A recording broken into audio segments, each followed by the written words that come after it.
Today, we're heading to Jambi, Indonesia, for a really grim story. It's all about how a pretty simple argument between a boss and his employee out on this remote palm oil plantation just completely spiraled into something horrific. Yeah, it's a shocking question, isn't it? And it's really at the very heart of this case. So we're going to trace the steps that led from a financial disagreement to a crime that is just unimaginable. And it all starts with the man who did it. You see, to really get what went down on that plantation, you first have to understand the perpetrator.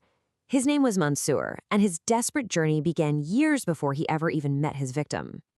Mansour's story really kicks off with a pretty small-time crime. He steals a cow, but then he gets caught, jailed, and after just 15 days, he escapes. And that's the game changer. Suddenly, he's not just a thief, he's a fugitive. In his panic, he grabs his own 16-year-old son, Rooney, pulls him right out of school, and forces him to go on the run with him. That one decision basically set the stage for everything that was about to happen. So now they're in Jambi, hiding from the law, totally desperate, just looking for any way to survive. And then, what seems like a lifeline pops up. They land a job with a guy named Paktasrol on his palm oil plantation. And it wasn't just work. He also offered them a place to live, a small shack on the property, way out in the middle of nowhere. I mean, if you're a fugitive trying to lay low, it sounds pretty much perfect, right? But this is where it all starts to go wrong. The deal was supposed to be for a steady, reliable monthly salary, something you could count on. But that's not what happened. Instead, it turned out to be purely commission-based, so their income was all over the place, completely unpredictable. And when you have absolutely nothing, that's not just an inconvenience, it's dangerous. And what could Mansour do? He couldn't just quit. He couldn't argue too much, or he'd risk someone looking into his past. His secret had him completely trapped. He was forced to just accept this deal he felt was totally unjust, and you can just imagine that anger starting to simmer. And that initial resentment, it didn't just fade away. Instead, out there in the isolation of the plantation, it festered, and it grew over the years into something far, far more dangerous. 3 years. Just think about that. For 3 whole years, Mansour worked under these conditions, with that grudge just building with every single day that passed. So you can see the clear escalation here. Mansour starts stealing parts of the harvest, probably feeling like he's just taking what he's owed. But then Paktasrol notices the profits are down, and he confronts him. And this is the moment everything changes. Paktasrol threatens to call the police. Now, for any other worker, that might just be a scare tactic. But for Mansour, a fugitive, that was a direct threat to his freedom, and it pushed him to make a very dark decision. So, with his fear and anger at a boiling point, Mansour came up with a plan. He just needed the perfect opportunity to carry it out. And that opportunity came when Paktasrol, after collecting some payments for the harvest, decided it was too late to travel home. He chose to just sleep over in the very same shack where Mansour's resentment had been growing for 3 years. In the dead of night, while his own son Rudy and his boss were asleep, Mansour attacked Paktasrol with a machete. It was swift, it was violent, and it all happened while Rudy was completely unaware, just sleeping nearby.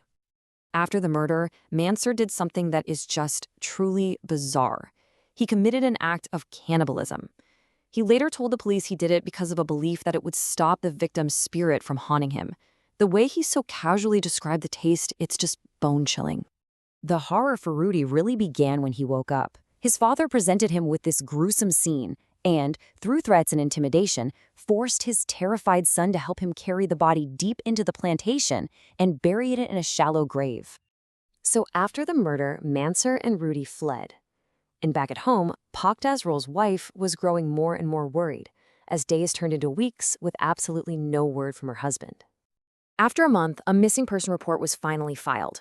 The police went out to the plantation and found the shack empty, but a grim discovery was waiting for them. A foul smell led them to a patch of disturbed soil, and soon they found Paktasrol's body. Right away, the 2 workers who had lived there, Mansour and Rudy, became the only suspects. The manhunt didn't last very long. Mansour made the classic mistake of returning to his old hometown, where he was captured pretty quickly.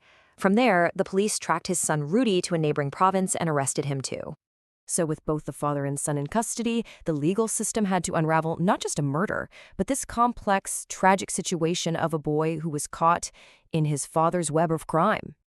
The key legal idea in Rudy's case was something called duress. Basically, it means being forced to do something against your will.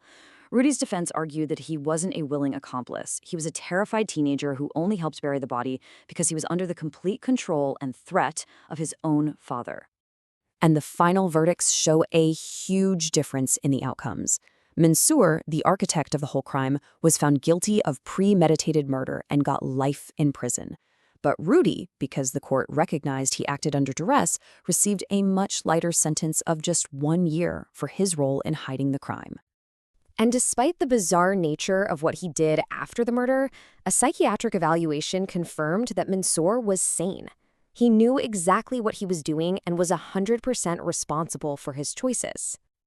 And that leaves us with this final, heavy question. While the legal system figured out the criminal responsibility, the story of Rudy is a much deeper tragedy. His entire life was derailed, not by his own choices, but by his father's. It really forces us to think about the hidden victims of crime and what it truly means to have your future stolen from you.